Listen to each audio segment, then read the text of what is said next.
I am going to teach you how to make colloidal silver today. I have close down to half a jar of distilled water, which is the only thing you want to use. Put nothing in it except the silver. Okay, this is silver wire, approximately 12 to 14 gauge is fine. It's probably the best way to do it in my opinion.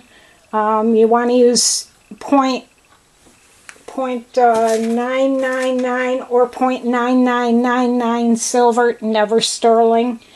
These leads are a little bit blackened from the last batch I made, so you just want to take a clean green scrubber and give them a little run over.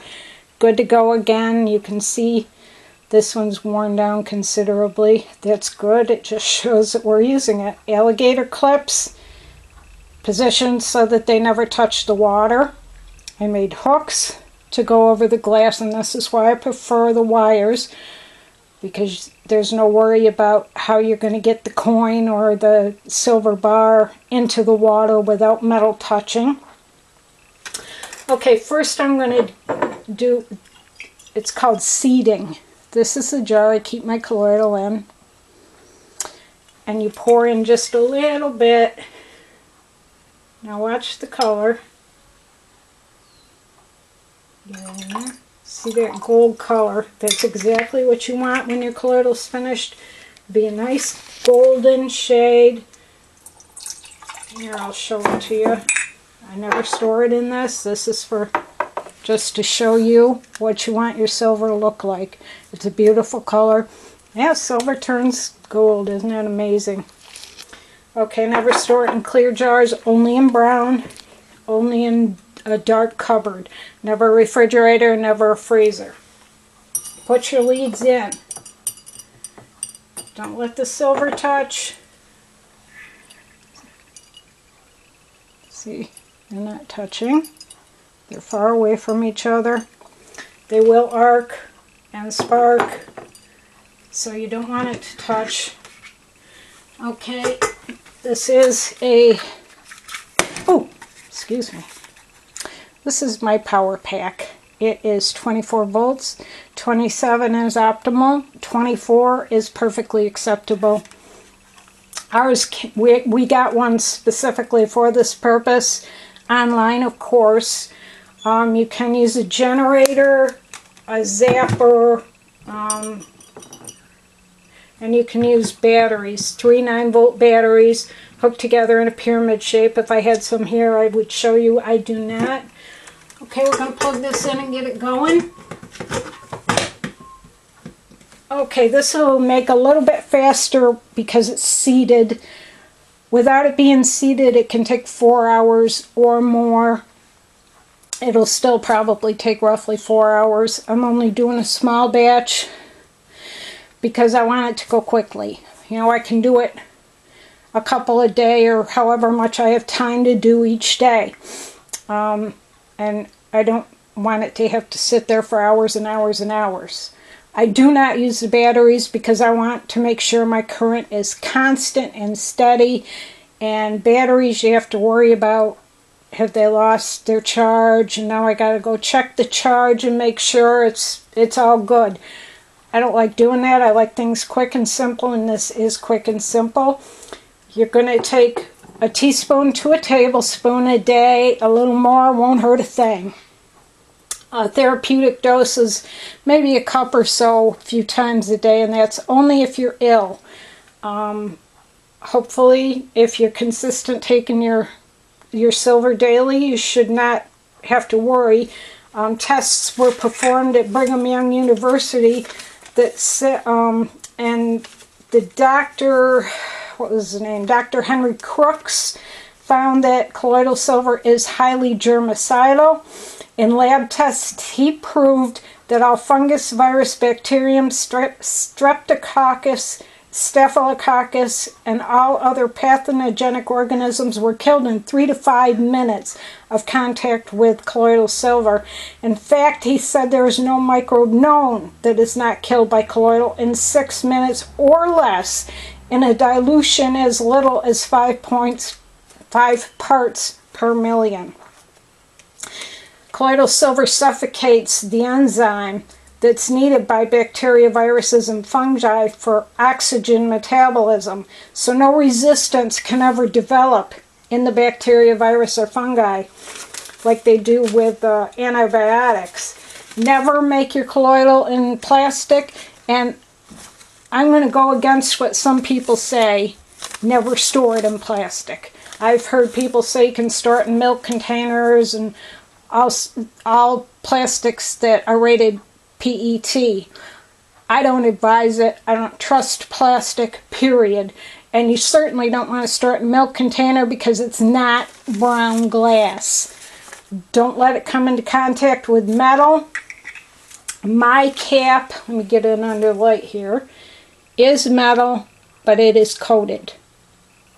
I do not let the colloidal silver sit against it. It sits upright, just on the bottle like any other bottle, and that's how I store it.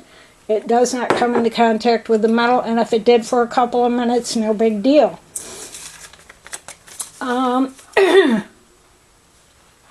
Colloidal silver has been found to be a necessary part of the human nervous system, as they have recently discovered that the human nervous tissues have silver receptors in them, which would seem to imply that it's an essential part of what we need for our nervous system to function properly.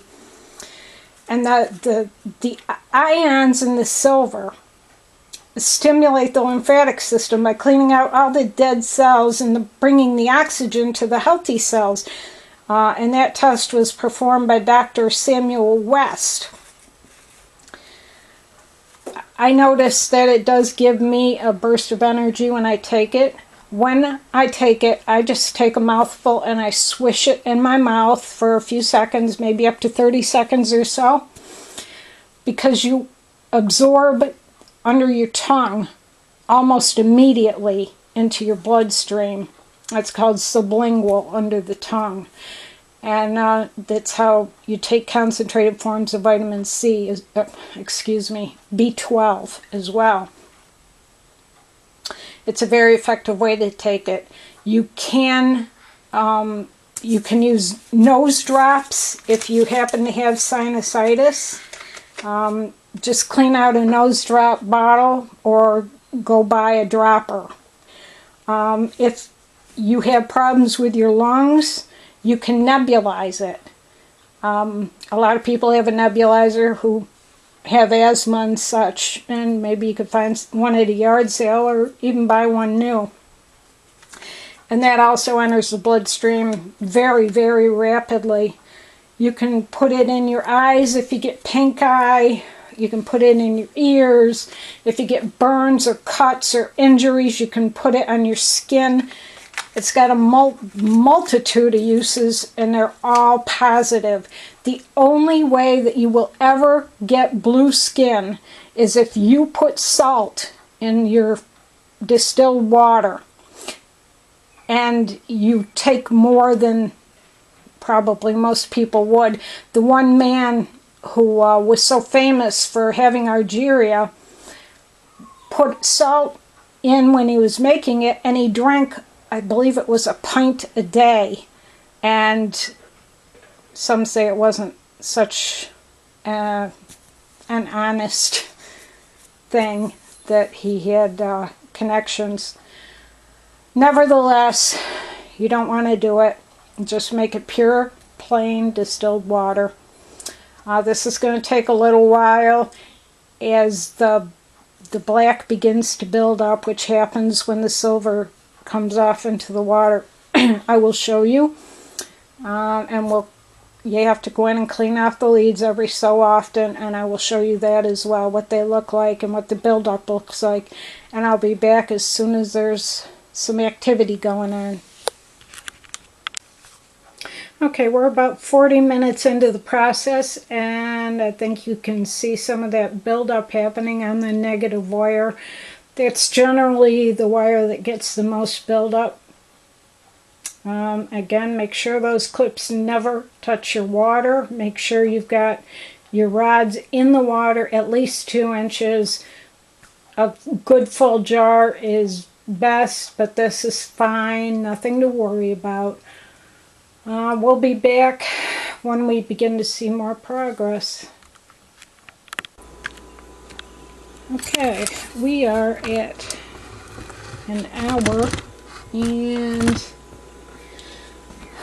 about 20 minutes now, and you can see it's beginning to change colors, and there's definitely some buildup, which I am going to deal with right now. See how it's starting to turn gold along the bottom here.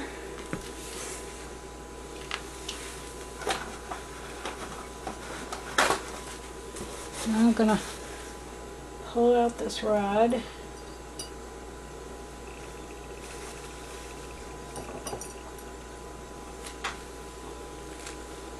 And don't know if you can see how black that is, but that is a very good thing.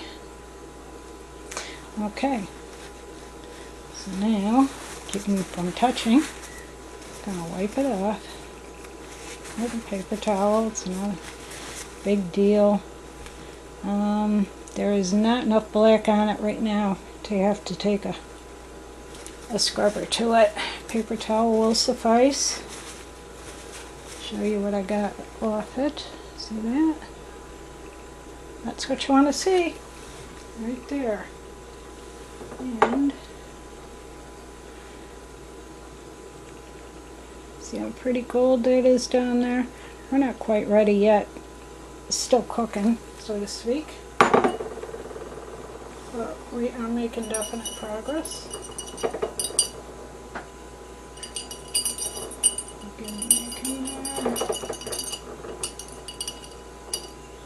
Not touching, and we will proceed.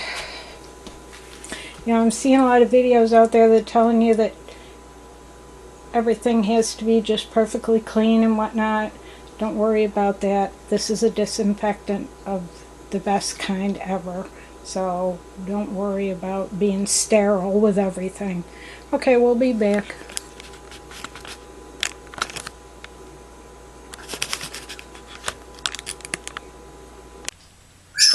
Okay, our silver's done. It took roughly between 2 to 2.5 hours to finish. So now, I'm going to show you what to do. You pull it out, and you can see there's black on there. That's fine, we'll just leave them there. It's unplugged so they can touch. Okay, now I got a nice clean jar with coffee filter on there. You can see how it kind of looks like a milky yellow, and there's a lot of residue down here. You want to get that out of there. That's bigger pieces of silver, and you know, you're supposed to drink silver, not eat it, and that's not really absorbable, so there's no point in having it in there. So we're going to drain that out. Probably can't pick that up, but there's little pieces of silver floating around the top too in that water. So we want to strain that. It's not a big deal.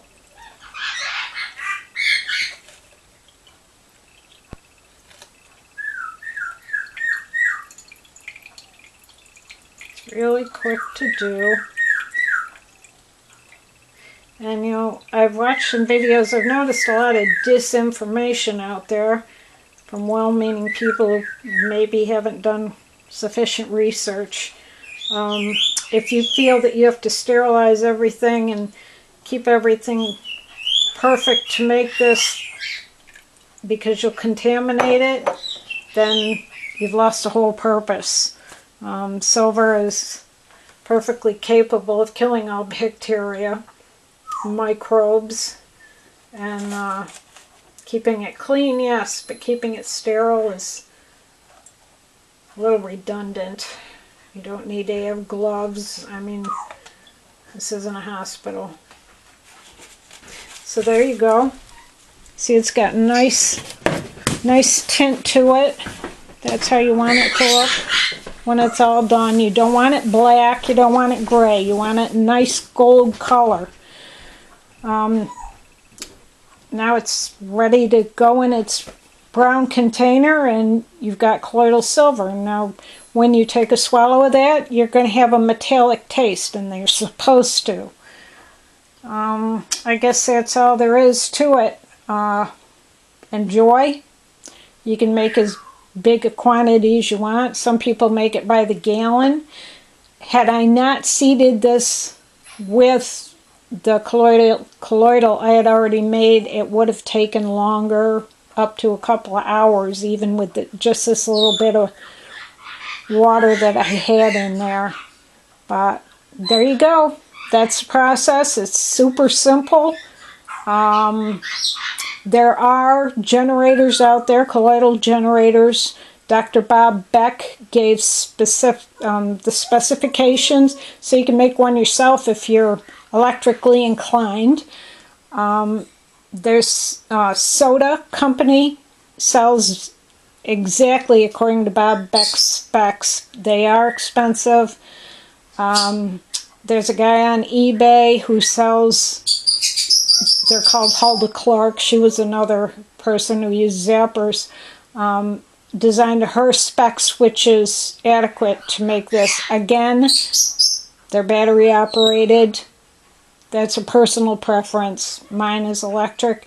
You can buy any charger that you can find that's 27 to 24. Even 30 wouldn't hurt. And if it does not come equipped with the alligator clips, you can do it yourself. Just snip off the plug and go to Radio Shack or wherever and find these types of clips. Super simple. Anybody can do it with a little bit of electrical tape. Believe me, if I can do it, anybody can do it. And you can rewire a lamp. You can do this. It's not rocket science. Okay? Don't be intimidated. Just do it. Thanks. Have a great day.